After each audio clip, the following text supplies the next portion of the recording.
guys, Laura here from NZPocketGuide.com, and today we're looking back at day 185 from New Zealand's biggest gap year, where a few years ago Robin and I did an epic adventure around New Zealand doing 365 days of 365 activities. And during this episode we go to the amazing Naseby Indoor Curling Centre to do curling in New Zealand. Who would have thought? So join us for the video and see what the experience is like, and then at the end I'm going to go through some of the comments and questions you guys had the first time round when we published this video. So I'll see you at the end.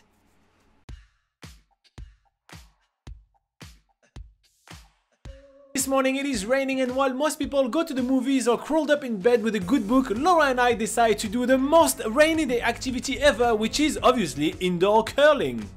We are heading to the Naseby Indoor Curling Rink, or the Magnototo Curling International Company, one of those. And as soon as we arrive we get a bit of a lesson on how curling works and what the hell is curling, before getting geared up and actually getting some practice on the ice.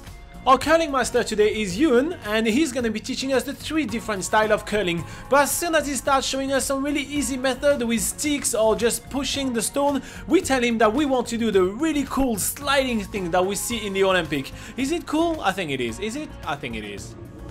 This curling rink right here is New Zealand's only dedicated indoor curling rink. In fact, it is the Southern Hemisphere's only dedicated indoor curling rink, and what makes it a dedicated curling rink is that the ice here is a lot different to your average ice rink. It has been sprayed with fine water droplets, making a sort of bubbly texture on the surface. Ewan is getting us to practice throwing those stones again and again and again. Seriously, we really need all the practice we can get because we're pretty crap at this. But then he takes us to the other end of the lane where we learn how to actually start scoring in curling. Because Robin and I were pretty competitive and we want to actually do a game against each other rather than working together. So here we go, round 1 of our curling game. And here we go. If you have ever played curling in your life and need some people to join your team, look at the style that we are having while throwing those stones across the rink. It's pretty awesome, right?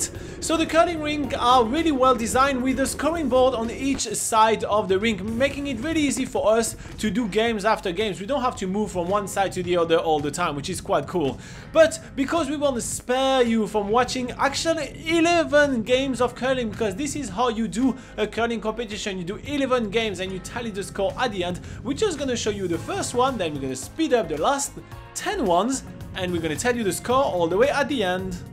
Curling is one of those sports that in the Winter Olympics you don't really pay much attention to, but actually when we get playing we are really having a lot of fun. It is a lot like bowling but a lot more advanced, and we wish there was a curling rink in every town that we've been in.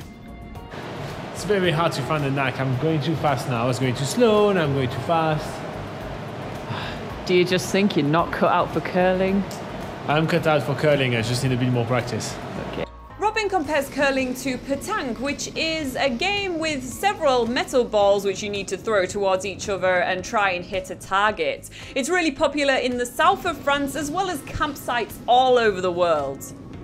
Curling really feels that it's the kind of sport that takes only a few minutes to understand and start playing, but takes ages to actually master and become really good at. It takes a lot of skills. Oh, they just all congregate in the same corner. It's like I'm not learning from my mistakes whatsoever.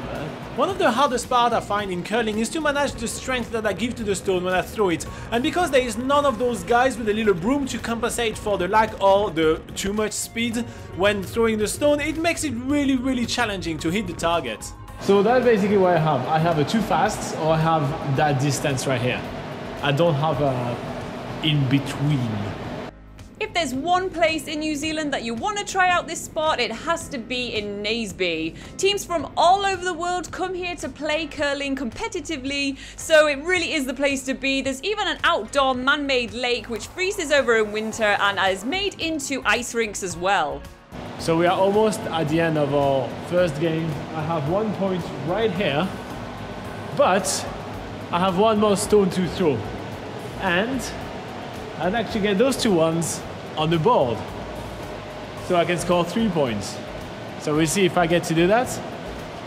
And now for the last stone of the game, Robin, representing Team France, is throwing his stone hoping to score a second point, but that doesn't matter, he wins anyway. So it looks like at the end of the first game, I am getting 1 point. Because we only have 1 stone in game. So it's pretty easy to count. So end of first game, Robin 1, Laura 0. Let's see how we do for the second one.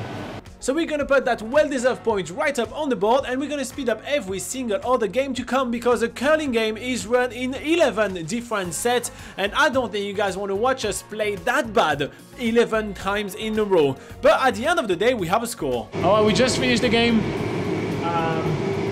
That was tedious and not many points were scored. We got better right in the middle, but then I think we kind of gave up. So Got too cocky. Yeah.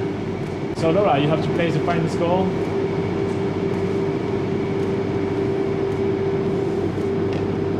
How good is your math? Fine. God damn it. Yay! It was close. That was a very close game. Congratulations. After doing that super unique activity in New Zealand, we are now heading back to the Ranfurly holiday park for a well-deserved rest. Thank you very much, Laura. You rock. Scratching the nose. I think that was funny. Alright guys, I hope you enjoyed that video, and now I'm going to go through the very limited comments we had for this video, because it turns out it was set to comments basically off on this video for whatever reason. So we only got 1 comment, but nevertheless I shall go through it anyway. So we have a comment from Ben saying, "Is curling really a sport?" Well, okay, I would also ask that after seeing this video of me and Robin trying to do curling. It doesn't really look like a sport, but it is in the Olympics, so it must be a thing, right? Yeah, so I have to say this was a very unique experience to do in New Zealand for Robin and I, and we never anticipated that this is what we would be doing when we came to New Zealand. But that's the cool thing about traveling. It's always the more spontaneous and random experiences that become the most memorable. Alright guys, I hope you enjoyed that video, and if you have any comments and questions of your own, we promise that we will not switch off the comments for this video. You can put them in the comment section below and we will respond to those. We also have a live Q&A session every single Sunday at 8 AM New Zealand time, so you guys can come onto the live chat and ask your New Zealand travel questions directly to us. If you haven't subscribed already, make sure to press subscribe, then the notification bell, so you know when we're going to go live for our live session. Alright guys, I'll see you in the next video.